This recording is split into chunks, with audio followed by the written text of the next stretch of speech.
இந்த hair growth சீரம கண்டிப்பா நீங்க யூடியூப்லயோ அல்லது இன்ஸ்டாகிராம்லயோ பார்த்துருப்பீங்க. அப்படி பார்க்கலைன்னா என்னோட வீடியோலேருந்து பார்த்து தெரிஞ்சுக்கோங்க. நான் இன்ஸ்டாகிராம எந்த பக்கம் ஸ்க்ரோல் பண்ணாலுமே இது மட்டும் தான். இப்படி தான் வந்துட்டே இருக்கும். நெறையா ஹேர் க்ரோத்லாம் இருக்குன்னு சொல்லி இன்ஃப்ளூயன்ஸர்லாம் போட்டு தாக்கியிருப்பாங்க வீடியோல. சரி என்னதான் இருக்கு அப்படின்னு சொல்லி தான் ஆர்டர் பண்ணேன். சீக்கிரமாலாம் ஆர்டர் பண்ணல. ரொம்ப லேட்டா தான் ஆர்டர் பண்ணேன். இத ஓப்பன் பண்ணி பார்க்கும்போது நல்லா சேஃப்டியா தான் குடுத்துருந்தாங்க. நான் என்ன ஆர்டர் பண்ணேன் அப்படின்னா, பாடி வைப்ஸோட ஹேர் க்ரோத் சீரம். அவங்க டேப்லெட்லாம் கூட வச்சிருக்காங்கன்னு நெனைக்கிறேன். டேப்லெட்லாம் நானா வந்து வாங்குனதில்ல. யாராவது வாங்கியிருந்தீங்கன்னா கமெண்ட் பண்ணுங்க. எப்படி டேப்லெட்ஸ்லாம் போட்டு ஹேர் க்ரோத் எப்படி இருக்கு இந்த மாதிரி. நார்மல் ஹேர் க்ரோத் சீரம்னா வந்துட்டு ஸ்ப்ரே பண்ணுற மாரி தான் வச்சிருப்பாங்க. ஏன்னா ரோஸ்மேரி வந்துட்டு ஹேர் க்ரோத்துக்கு நல்லா யூஸ் ஆகுதுன்னு சொல்றதுனால, மேக்ஸிமம் எல்லாருமே கேள்விப்பட்டுருப்போம் ரோஸ்மேரி, ரோஸ்மேரி அப்படிங்கிற பேர.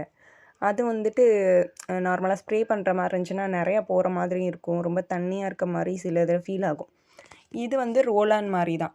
கொஞ்சம் வந்துட்டு நம்ம யூஸ் பண்ணோம் அப்டின்னா, நெறையா போகாத மாரி இருக்கும். அதே நேரத்தில நம்ம ஈஸியா மசாஜும் பண்ண வேணாம். இதுலயே மசாஜ் பண்ற மாரி ஃபீல் ஆகும். இது வந்து 2 இன் 1 மாதிரி.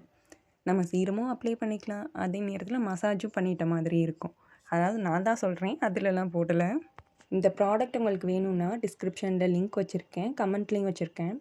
ஒருவேளை இந்த லிங்க டச் பண்ண முடியலன்னா, நான் வந்து என்ன பண்ணுவேன்னா, ஒரு டைம் ஸ்க்ரீன்ஷாட் எடுத்துருவேன் அந்த லிங்க. அப்புறம் குரோம்க்கு போயிட்டு, அத ஸ்கேன் பண்ணி, அந்த லிங்க்க மட்டும் காப்பி பண்ணி குரோம்லயே பேஸ்ட் பண்ணிருவேன். அப்ப எனக்கு லிங்க் வந்து கிடைச்சிரும். இந்த ஹேர் க்ரோத் சீரம் யூஸ் பண்ணதுக்கப்புறம் எனக்கும் நல்லா பேபி ஹேர்ஸ்லாம் க்ரோத் ஆயிருந்துச்சு. அப்ப நம்மளுக்கே பார்க்கும்போது கொஞ்சம் வந்துட்டு ஜாலியா தான் இருக்கும்.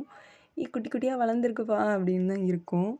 நானே கொஞ்சம் எல்லாருமே சொல்லவும், இவங்க சொல்றதெல்லாம் உண்மைதானா? உண்மை இல்லையா? ஆனா எல்லாருமே சொல்றாங்களேங்கிற கன்ஃப்யூஷன் எனக்கு இருந்துச்சு.